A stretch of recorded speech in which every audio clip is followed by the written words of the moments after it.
On a quiet Saturday morning, a single father thought he was just killing time at a small cafe with his son. He wasn't looking to fix anyone. He wasn't looking for love. But across the room, his coworker sat alone, crying into her coffee, trying not to fall apart in public. What happened next wasn't dramatic. There was no shouting, no grand gesture, just one honest conversation. And by the end of that night, two broken people would walk away changed without even realizing their lives had just taken a completely different direction. The Harbor Street Café sat wedged between a laundromat and a used bookstore in Seattle's Fremont neighborhood. It wasn't trendy. The floor tiles were chipped, the walls needed paint, and the espresso machine made sounds like it was dying a slow death every time someone ordered a cappuccino. Daniel Brooks liked it precisely because nobody cared about anything here. He'd claimed his usual corner table by the window, laptop open to a logistics spreadsheet that needed finishing before Monday. His son, Lucas, sat across from him, 8 years old and entirely absorbed in some game on his tablet, headphones sliding down his ears every few seconds. This was their Saturday ritual. Daniel got work done. Lucas got screen time without guilt. Nobody had to pretend they were doing something more meaningful. Daniel reached for his coffee black, no sugar, gone cold 20 minutes ago, and squinted at a shipping route that made no sense. The numbers didn't add up. Someone in procurement had screwed up the container counts again. He didn't look up. What, buddy? That lady from your work is crying. Daniel's fingers stopped on the keyboard. He looked at his son, then followed Lucas's gaze across the cafe. Emily Carter sat 3 tables away, facing the window, shoulders hunched forward like she was trying to make herself smaller. Her hands were wrapped around a white ceramic mug. Her face was angled down, but even from here, Daniel could see her jaw trembling. She wasn't making noise, wasn't drawing attention, just sitting there, tears running down her face, dripping onto the table. Daniel knew Emily.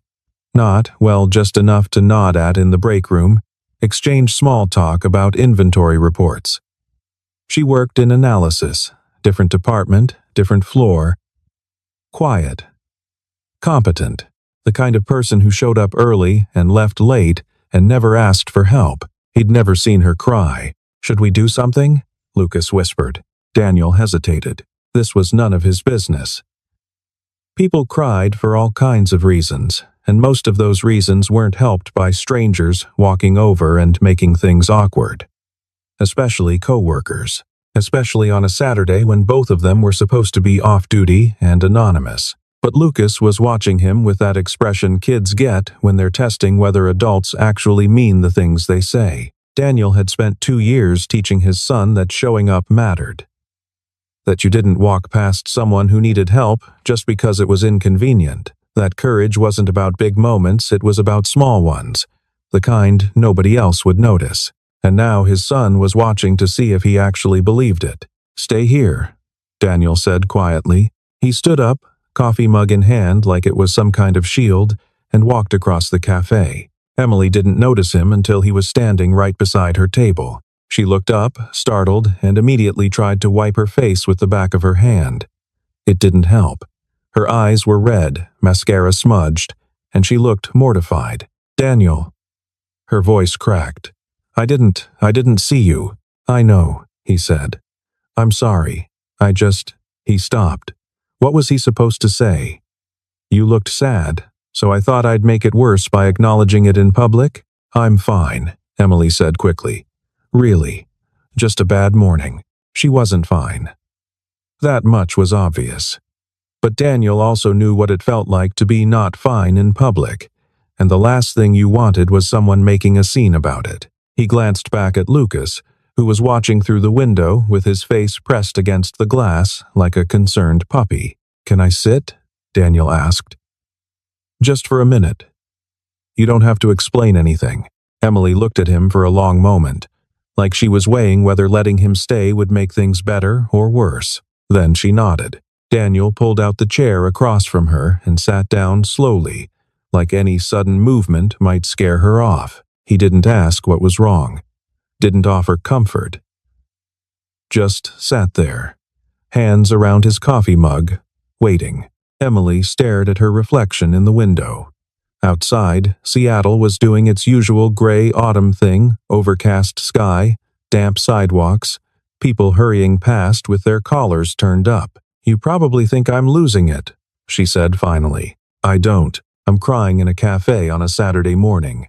That's pretty much the definition of losing it." Daniel shrugged. "I've done worse." That got the smallest flicker of a smile. It disappeared almost immediately, but it had been there. Emily took a shaky breath. "I got a letter yesterday, from the adoption agency." Daniel didn't say anything, just listened. "They said my application was strong. My references were good. My home study passed. But I'm single, and my income is." She stopped, biting her lip. "They said it's not stable enough," which is a polite way of saying, "I'm not good enough." Her voice broke on the last word, and she pressed her hands against her eyes like she could physically hold the tears back. Daniel knew that feeling. The specific humiliation of being measured and found lacking.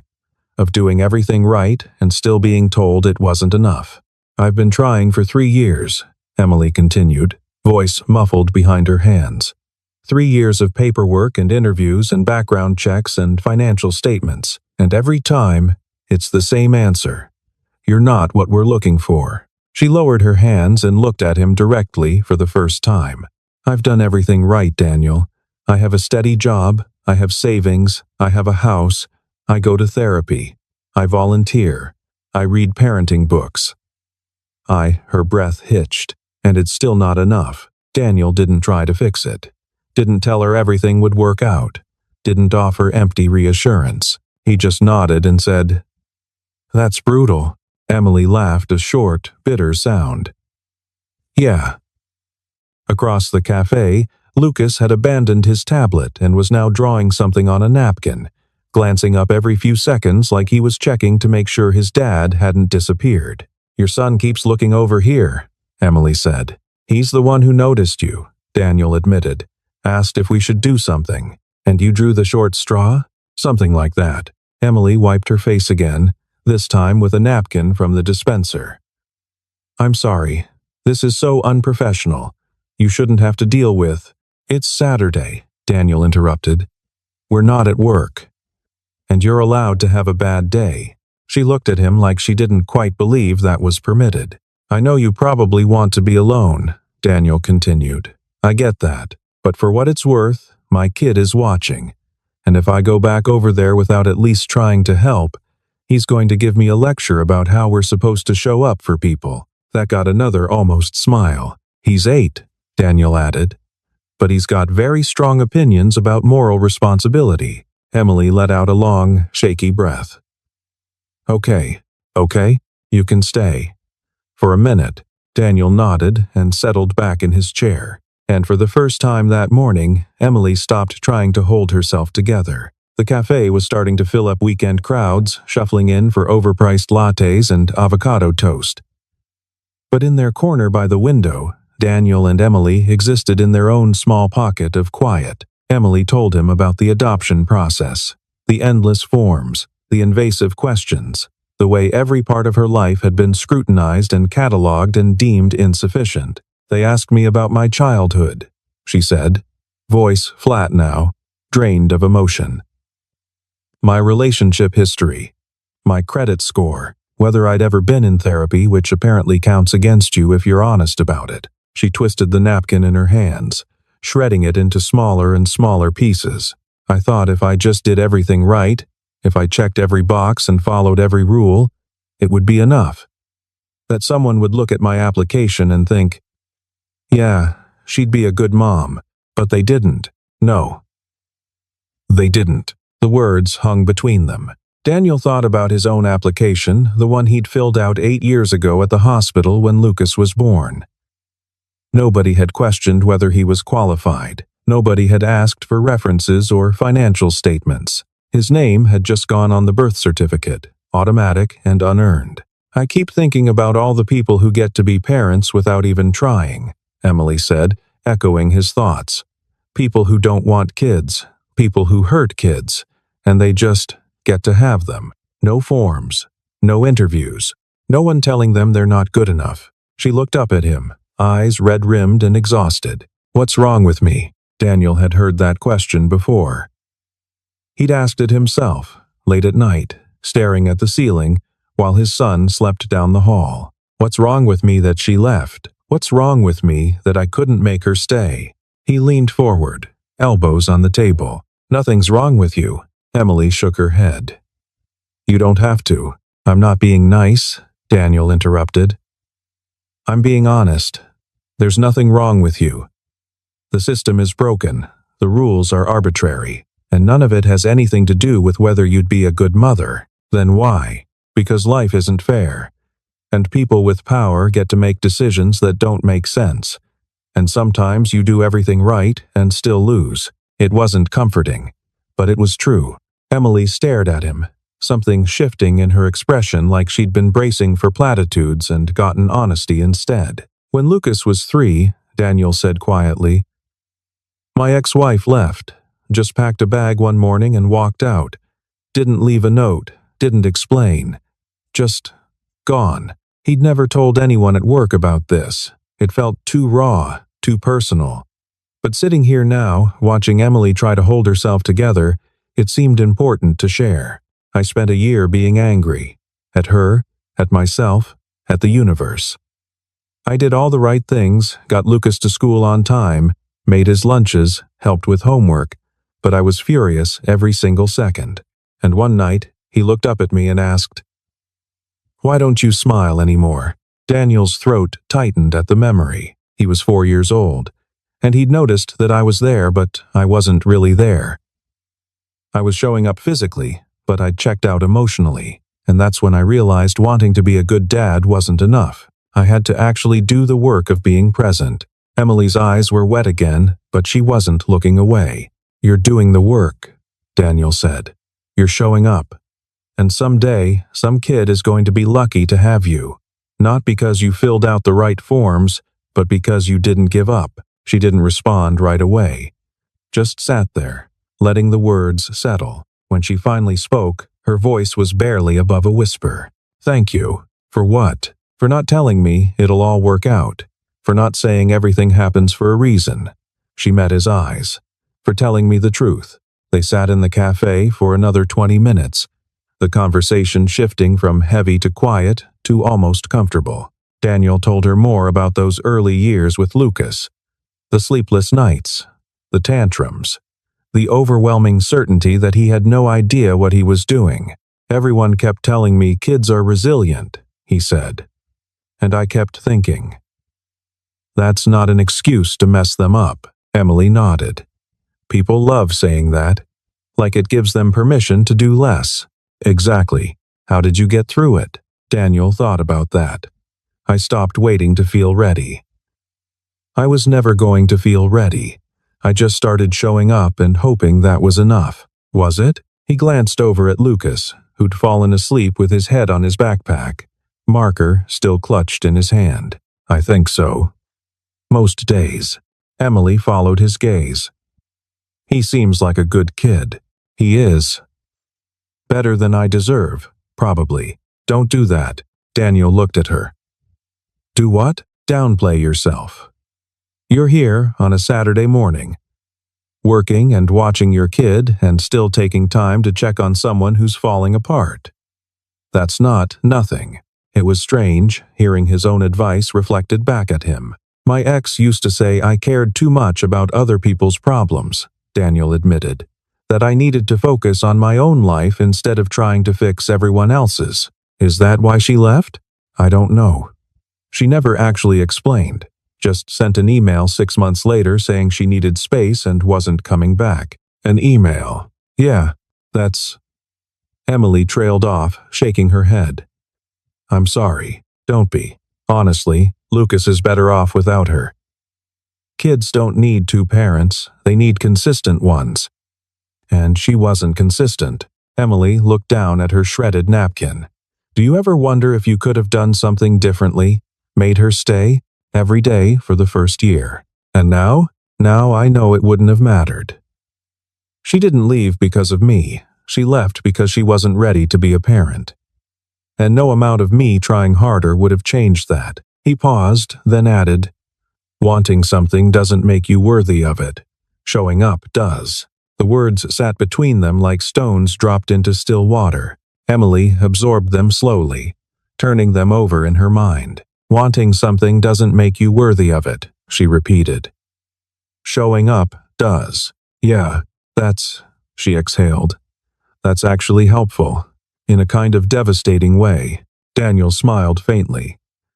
"I'll take it." The cafe had reached that midday lull where the morning rush was over and the lunch crowd hadn't arrived yet. The barista was wiping down tables, stacking chairs, the espresso machine finally quiet. Emily had stopped crying. Her face was still blotchy, mascara still smudged, but she looked more solid somehow, less like she might collapse. "I should go," she said, but she didn't move. "You don't have to. I've already taken up your whole morning. Lucas is asleep. I've got nowhere to be." She smiled, small but real. "Your spreadsheet might disagree. The spreadsheet can wait." They sat in companionable silence for a moment, watching people pass by the window. "Can I ask you something?" Emily said. "Sure. Do you think I'm crazy for wanting this so badly?" Daniel considered the question seriously. "If you were doing this because you felt like you were supposed to, or because you thought it would fix something. But that's not what this is." "How do you know?" "Because people who are doing it for the wrong reasons don't cry when they get rejected. They get mad. They blame the system. They give up." He met her eyes. "You're crying because you actually care. And that's what's going to make you a good mother." Emily's breath caught. She pressed her hand to her mouth, fresh tears spilling over. "Sorry," she whispered. "I thought I was done." "You're allowed to cry." "I know. She wiped her eyes. "Nobody's ever said that to me before, that I'd be a good mother. Everyone's so focused on telling me what I need to fix or improve or change, like I'm a project that needs completing." "You're not a project. Then what am I?" Daniel didn't hesitate. "Someone who shows up." The words landed differently this time. Not as advice, but as recognition. Emily looked at him like he'd handed her something precious. "Thank you," she said again. But this time, it meant something more. They stayed for another 10 minutes. The conversation drifting to safer topics, work gossip, Seattle weather, the best places to get coffee that weren't this cafe. When Emily finally stood to leave, she seemed lighter. Not fixed, not healed, but steadier. "I'll see you Monday?" she asked. "Yeah. Monday." She hesitated, then added, "And Daniel? Thank you. For sitting down. For staying. For telling me the truth instead of what I wanted to hear." He nodded. "Anytime." She walked out into the gray Seattle morning, and Daniel watched her go, wondering if he'd just done something helpful or if he'd just made everything more complicated. Lucas stirred awake, blinking groggily. "Is she okay?" "I think so, buddy. I think she will be." Monday morning arrived with the usual Seattle drizzle and the usual office fluorescent lighting that made everything look slightly gray and depressing. Daniel arrived at 7:15, coffee in hand, determined to get through his backlog before the weekly logistics meeting. He'd almost convinced himself that Saturday morning had been an isolated incident, something that would stay contained in that cafe and never bleed into work. He was wrong. Emily walked into the break room at 7:40. Stopped dead when she saw him, and immediately turned to leave. "Morning," Daniel called out, trying to sound normal. She froze, then slowly turned back. "Morning." Awkward silence. Daniel poured creamer into his coffee. Emily stared at the coffee maker like it was the most fascinating appliance she'd ever seen. "How was your weekend?" he tried. "Fine. Yours?" "Good. Lucas and I went to the aquarium." "That's nice." More silence. This was excruciating. Emily grabbed a mug from the cabinet, filled it with coffee she clearly didn't want, and fled the break room like it was on fire. Daniel stood there holding his stupid creamer, wondering if he'd just ruined a perfectly functional working relationship. The rest of the morning followed the same pattern. Emily avoided eye contact in the hallway. Daniel pretended to be very interested in his computer screen whenever she walked past his department. They both participated in the logistics meeting by staring at opposite walls and contributing nothing useful. By lunch, Daniel had convinced himself they'd never speak again.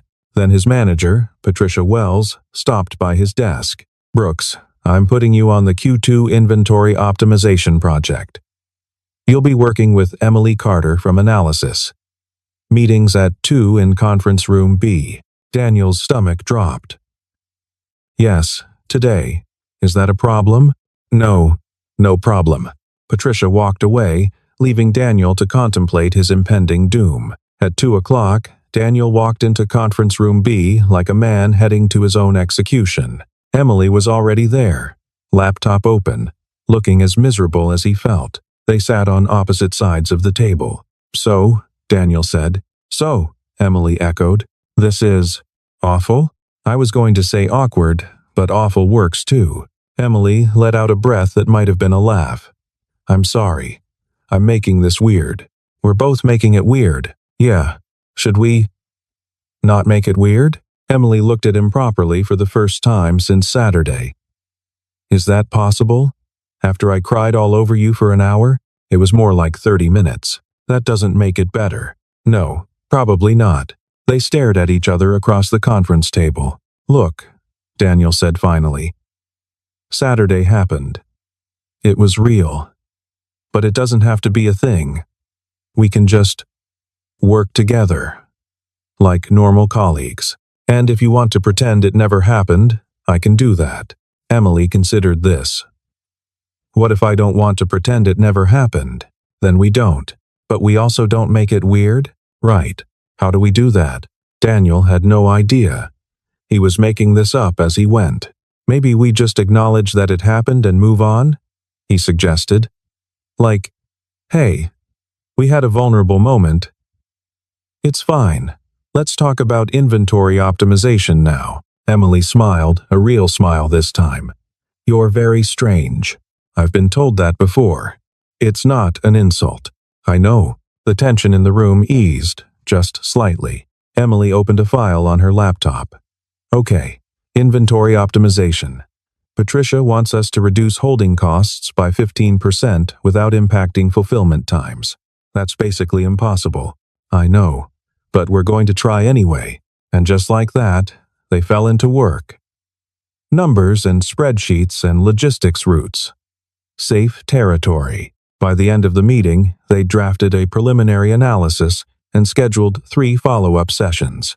As they packed up, Emily said casually, "Thanks for not being weird about Saturday. Thanks for not avoiding me for the rest of my career. I only avoided you for one morning. Felt longer." She laughed. "Yeah, it did." Over the next 3 weeks, Daniel and Emily fell into an easy rhythm. They met twice a week for the inventory project, grabbed coffee before meetings, started having lunch in the break room at the same time. Not quite on purpose, but not quite by accident either. Emily was funny, Daniel discovered. Dry sense of humor, quick with sarcastic observations about office politics. She did a devastating impression of their regional manager's passive-aggressive email style. And Daniel, well, Emily made him remember that conversations could be enjoyable. That work didn't have to be just work. Lucas noticed the change. "You've been smiling more," he said one night over dinner, spaghetti with meatballs, Lucas's favorite. "Have I?" "Yeah." "Did something good happen?" Daniel considered how to answer that. "I made a new friend, I think." "At work?" "Yeah." "Is it that lady from the café?" Of course, Lucas remembered. "Yeah, buddy, it's her." Lucas nodded sagely, like this confirmed something he'd suspected. "She seemed nice." "She is. Are you gonna marry her?" Daniel nearly choked on his spaghetti. "What? No, we're just friends." "Okay." Lucas twirled pasta on his fork. "But if you did marry her, that would be okay. Just so you know." "Noted. I'm just saying. In case it comes up." "It's not going to come up." Lucas shrugged, unconvinced. Emily was changing too, though in different ways. She'd started volunteering at a youth center downtown, something she'd been meaning to do for months but kept putting off. Now, every Thursday evening, she helped teenagers with homework and college applications. One of the kids, a 15-year-old girl named Mia, had attached herself to Emily with the intensity of someone starving for adult attention. She reminds me of myself at that age, Emily told Daniel one afternoon. They were reviewing spreadsheets in the break room, but the conversation had drifted away from work. Smart but angry, convinced the world is against her. Is it? Yeah, kind of. Foster system. Group home. The usual nightmare. You're good with her? I think so. She actually talks to me, which apparently is rare. Emily paused. It's strange. I've spent 3 years trying to prove I'm qualified to be a mother. And then I meet this kid, and I realize I already know how to show up. I've just been waiting for permission. Daniel smiled. Sounds familiar. You and your stupid wisdom. Excuse me. It's very sophisticated wisdom. It's annoying is what it is. But she was smiling. Daniel made changes too. Emily had asked him one afternoon, casually, when was the last time you did something just for yourself? Not for Lucas, not for work. Just you. He'd had no answer. That weekend, he'd gone to the rec center and signed up for a drop-in basketball league. Tuesday and Thursday nights, 7 to 9. He was rusty, slow, out of shape. But it felt good to move, to sweat, to exist in his body instead of just his responsibilities. Lucas came to watch sometimes, sitting in the bleachers with his homework, glancing up whenever Daniel made a shot. You're pretty good, Dad, he said after one game. I'm really not. Better than you think. It was the kind of thing Daniel would have said to Lucas. Hearing it reflected back felt strange and meaningful. The inventory project wrapped up in late November. They'd exceeded their target's 17% reduction in holding costs, no impact on fulfillment times. Patricia was thrilled. Great work, you two, she said in their final presentation. We'll be rolling this out across all distribution centers by Q1. After the meeting, Daniel and Emily walked back to their desks together. We should celebrate, Daniel said. Yeah? Yeah. Get dinner or something. Actually, leave the building for once. Emily hesitated. Like a date? The question hung in the air. Like two colleagues who just finished a successful project and want to eat food that isn't from the break room microwave, Daniel said carefully. Right. Obviously. Unless, no, that makes sense. Okay. Neither of them moved. Thursday night, Emily suggested. After I'm done at the youth center, Thursday works. It's not a date. Definitely not a date. Just colleagues. Exactly. But when Thursday came and they met at a small Italian restaurant in Capitol Hill, it felt suspiciously like a date. Dinner became a regular thing. Every week or two, they'd find an excuse to meet somewhere outside the office. A new coffee shop, a bookstore, the market on Pike Place. It was easy, comfortable, safe. Too safe, maybe. Daniel started noticing things he shouldn't notice. The way Emily laughed at his terrible jokes.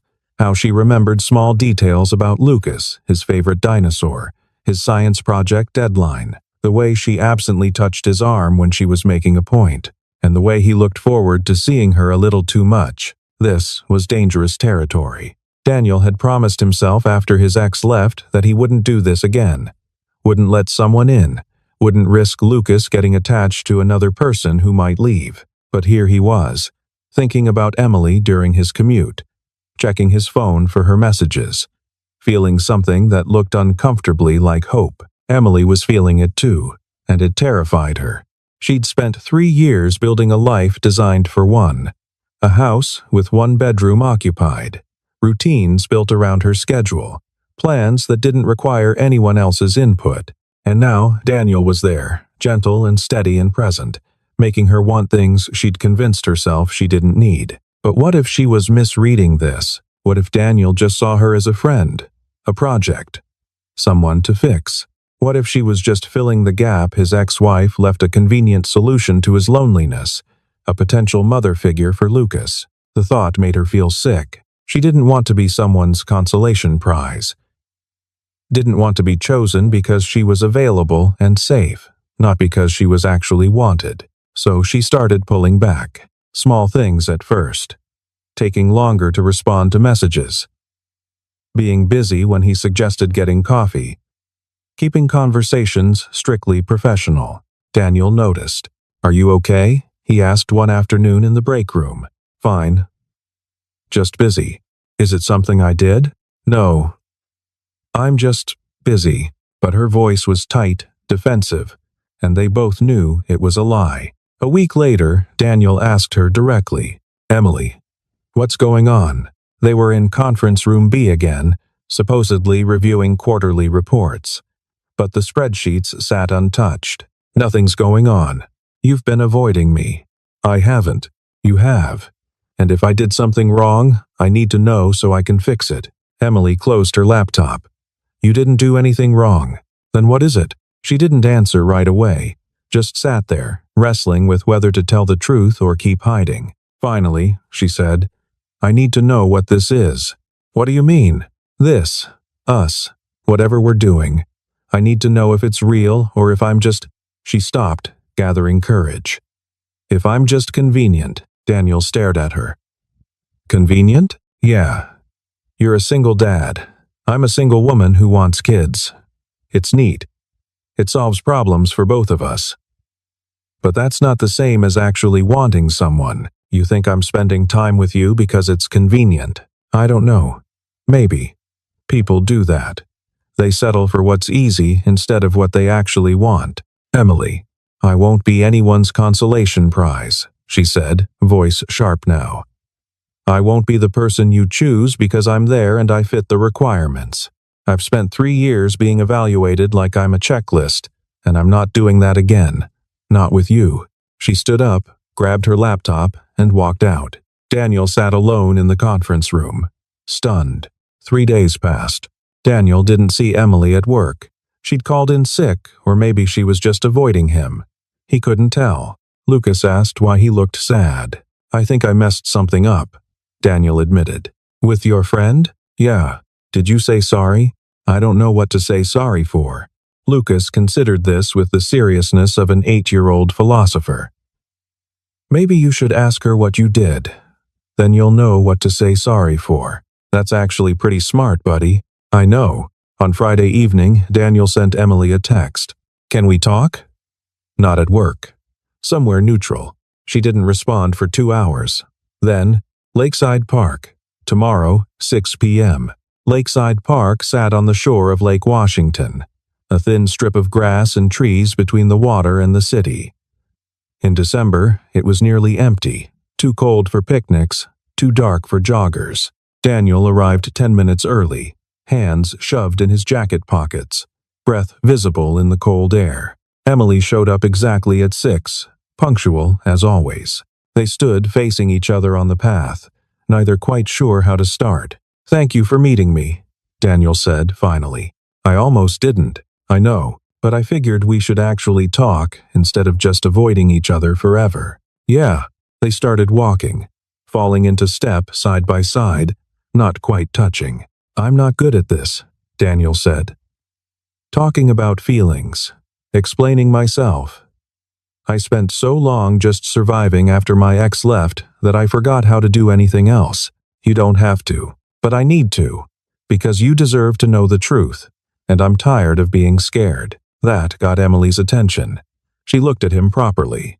"I'm not spending time with you because it's convenient," Daniel continued.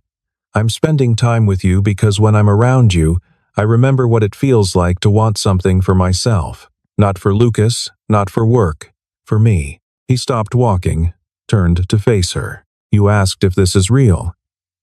"It is, at least for me. I don't know when it happened, probably somewhere between the cafe and the inventory project, but at some point, you stopped being my coworker or my friend or someone I was trying to help. You became the person I wanted to talk to at the end of the day.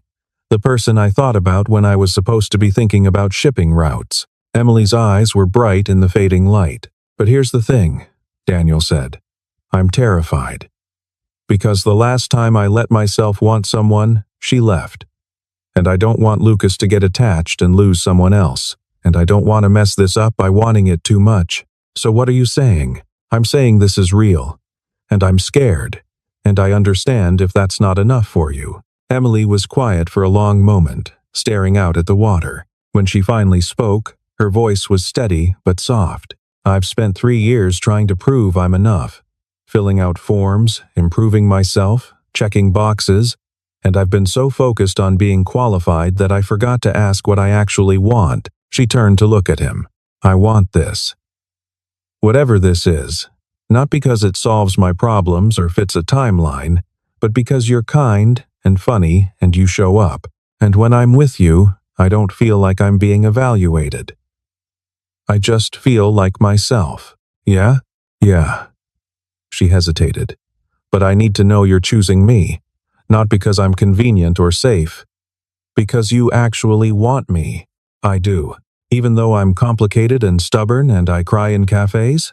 Especially because of that." Emily laughed, a real laugh this time, not bitter or defensive. Just honest. Okay. Let's try this. Whatever this is. No pressure, no expectations. Just showing up." "Yeah." They stood there on the path, the city lights reflecting on the water behind them, the cold December air biting at their faces, and for the first time in years, both of them felt something that looked like hope. 4 months later, Harbor Street Café hadn't changed.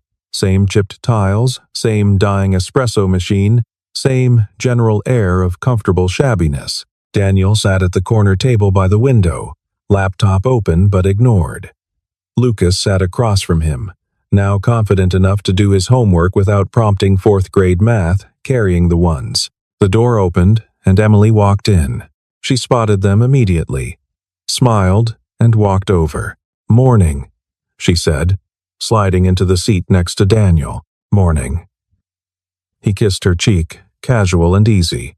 Lucas glanced up. "Hi, Emily." "Hey, kiddo. How's the math?" "Hard. But I'm getting it. Need help? Maybe later." Emily ordered her usual black coffee, blueberry muffin, and settled in. This had become their new Saturday ritual. The three of them at the cafe, doing their own things, together but separate. No grand declarations, no dramatic moments, just showing up. "I heard from the agency," Emily said quietly. Daniel looked at her. "And? They want to set up another interview." Apparently, having a stable partner helps. She'd started the adoption process again 2 months ago. Different agency, different approach. This time, she wasn't doing it to prove anything. She was doing it because she wanted to. "When's the interview?" "Next Tuesday." "You don't have to come. I'll be there." "Are you sure?" "Emily, I'll be there." She smiled, relieved and grateful, and maybe a little bit scared. Lucas finished his math problem and looked up at them. "Does this mean I might get a sister?" "Maybe," Emily said. "Someday. If everything works out, cool." He went back to his homework, unbothered by the complexity of adults trying to build a family from spare parts. Later, after Lucas had wandered off to look at the bookstore next door, Emily and Daniel sat alone at the table. "This is weird, right?" Emily said, going back to the place where it started. "Good weird or bad weird?" "Good weird.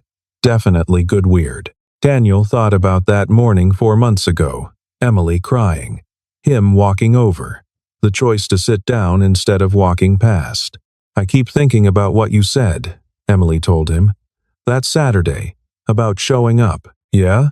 I've been thinking about it differently now. It's not just about being physically present.